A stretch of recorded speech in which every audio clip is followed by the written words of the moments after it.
باشا فرمي فلا وربك لا يؤمنون حتى يحكموك فيما شجر بينهم. سوين ببخوا كيتو أو فلا يهندق العلماء كان لن رد لوي بيشوتر جاء فرمي وربك يعني سوين ببخواي پروردگارك أو سوين دك أخواي قرب نفسي بيروزي خوي سوين دخوا فلا وربك لا يؤمنون حتى يحكموك فيما شجر بينهم ثم لا يجدوا في أنفسهم حرجا مما قضيت ويسلموا تسليما. سوين ببخواكيتو إيمانيا النابي هتاوكو تونكا بداور بقاضي بحاكم لنيوان خويانا لهرشيشتك لنيوانيانا وكو اختلافات رودا. شجرة يعني نزاع واختلافات تكتشرجاني برجواندية تكتشرجاني كوملك أسباب نزاع بويا بدرختي جوترا والشجر لبروي لقو بابكاني ديسان تيكل بيكبنو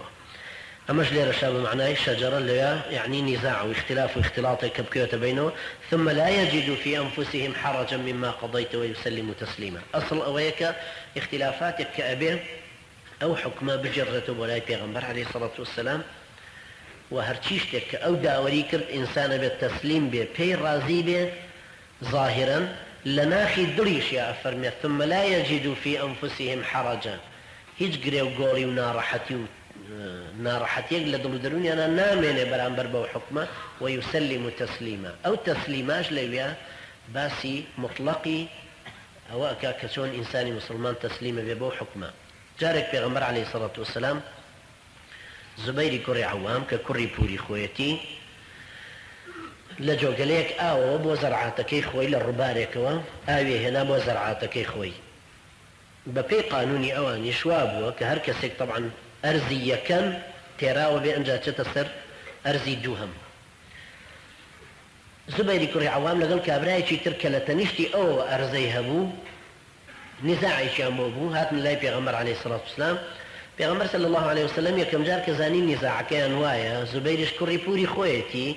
بو إلا خزمكي خوشتي كم كاتو يارمتي أوي تري بيبدا فرموي الزبير كديرا وكانت أودا أو بقرر بوي بقى بكابرا يتراو سيشد كتي دواري كابرا مسلماني طبعا وكو زلي لسانوتي أي بيغمر إخوة أو حكمة بوي كر لبرا كوري بوري خوتا خاطرت قرتوا يعني وكو بلي عادلنا بو إلا حكمة كتا أو جاء بيغمر عليه الصلاة والسلام توربو باشا فرمي بزبيري كوري عوام فرمي الديرا وكان إخوة همو أو بدا أو جاء باب الربو بو كابرا يدراوسي يعني ليكم جارة ويستي شتيك للزبير بقريتوا لبروي خزمي خوتي وأتواني أوي بسرابكا بوي بيجي أنا بكابراي دراوسي بلام كابراي دراوسي بوشي ويبو أسلوب ناشرين وتي أي بيغمر إخوة تولى بروي وكري بوري خوتا خاطرت قرتوا لا يعني أو زيادة قرتوا وش طبعا أقر كابرا وكو بيغمر عليه الصلاة والسلام فرموي أوز الليل ثانيتي يعني أوز ماني وهنا يتي بيرشوجنا لناخيا خوي يقيني هيك أي ناسين لبرو قروانا بوايا حكم كفر يدرى بس مع العلم كابراش أهل بدر بوهر وكو كالرواية كاني بخاري ومسلم أو أني تريش جراويانته جاري الدوما بيغمر عليه الصلاة والسلام همان حكمي خوي دايا فرمي باجو قلكاني تو تيراو ببن ديراو كان برآو ببن أو جاب الرابو يتي جيتر لو أنا يتي ببرستيشون بيغمر عليه الصلاة والسلام لكاتك كفرماني واب ويتك كتوربه لا يقضي القاضي وهو غضبان قاضي كتوربه حكم درناك أي شون بيغمر عليه الصلاة والسلام أو حكم يدر كردوه أوش أويك بيغمر عليه الصلاة والسلام توربه يعني هديبه حكمي شرعي إخوة بهيد شوية حكمي أو كخوي معصومة حكمي شي نافذة عدل ظلمي تيدا ناري أو جاء إمام قرطبي فرمي عبارتي شيء فرمي كل من اتهم رسول الله صلى الله عليه وسلم في الحكم فهو كافر إنسان كافر بيبوي أجر حكمي شي بيغمبر عليه الصلاة والسلام رد كاتو ويطعن ليبداك قوايا أو حكمي شي عادلانا نبوه جاء بيغمبر عليه الصلاة والسلام فرمي والذي نفسي بيده لا يؤمن أحدكم حتى يكون هواه تبعا لما جئت به سن دو كسيك جاني مني بدستا أو كستان كهواسي خوي وآرزو رغبتكاني خوي شوان كوتوي من نكرد به تابعي أو ديني من نبو به إيمانينية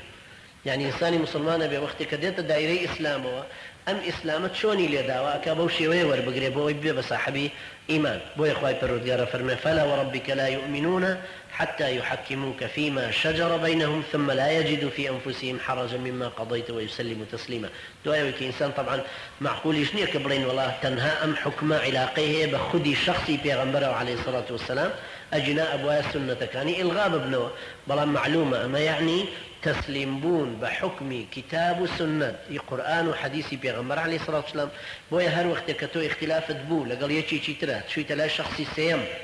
شخصي سيم شريعتي خواي تطبيق كر بسرتانا ضرورية او شريعتي خواي پروردگار وربقري بودا وري الرازي بي ليرا نقطيكم بيركوتو برايك بيشتر سوالي چي ليه كردم وتي يچك برسيوتي دعاء اختلافاتك بوي حلي كان ملايك بوي حل كردوين دعاء قصيب بحكم ملاكوتوا من لێرە گومانم هەر بۆ ئەوە ئەچێت چونکە کابرا ئەهلی ئیسلامەتی بۆ ئەویش نوێژ ڕۆژوی هەیە گومانم بۆ ئەوە ئەچێت کە قسەی بە